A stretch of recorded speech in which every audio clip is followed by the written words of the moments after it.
Et puis, justement, je préparais ça, puis j'ai reçu ce livre-là que j'avais commandé depuis longtemps.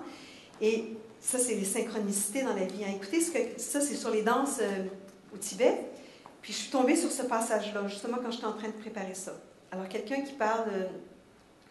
le sérieux et le sens de l'humour ne s'excluent pas l'un l'autre. Au contraire, ils constituent et révèlent la plénitude et la totalité de l'expérience humaine et l'aptitude à discerner la relativité de chaque chose et de chaque vérité, en particulier celle de notre propre situation.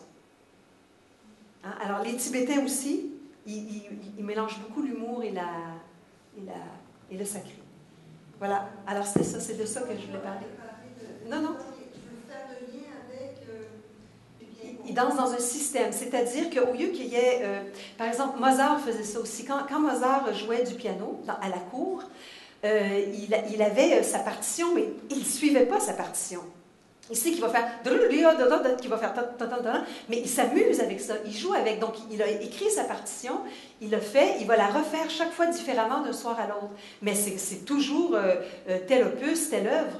Mais lui, il se permettait, parce qu'il était l'auteur, de pouvoir l'interpréter différemment, mais l'interpréter au point que telle mesure saute, puis celle-là, il va la répéter 3 fois, puis il va jouer avec ça. La musique classique, avant, elle était comme ça. Dans le chant grégorien aussi, tous les jeux de voix, tout ça, on les réinventait chaque fois. Mais la musique était existante, en fait. Mais après ça, on inventait. Mais peut-être que c'est un moins bon exemple avec le chant grégorien. Mais avec Mozart, c'était ça. Mozart, quand il jouait, il faisait... Donc, c'est un système. Il avait un système. Il avait une structure très, très claire. Et puis là-dedans, il peut relaisser vivre son intuition de cette œuvre-là. Et moi, donc, je donne des systèmes aux danseurs. Ça ne prend pas 3 semaines. C'est des mois de travail. C'est des mois de travail pour arriver à bien le faire. Mais je trouve que ça vaut la peine de passer des mois de travail à enseigner à un danseur comment bien danser le système et d'avoir ensuite quelqu'un qui va avoir une certaine liberté que de passer tous ces mois-là à enseigner précisément le geste et tout ça.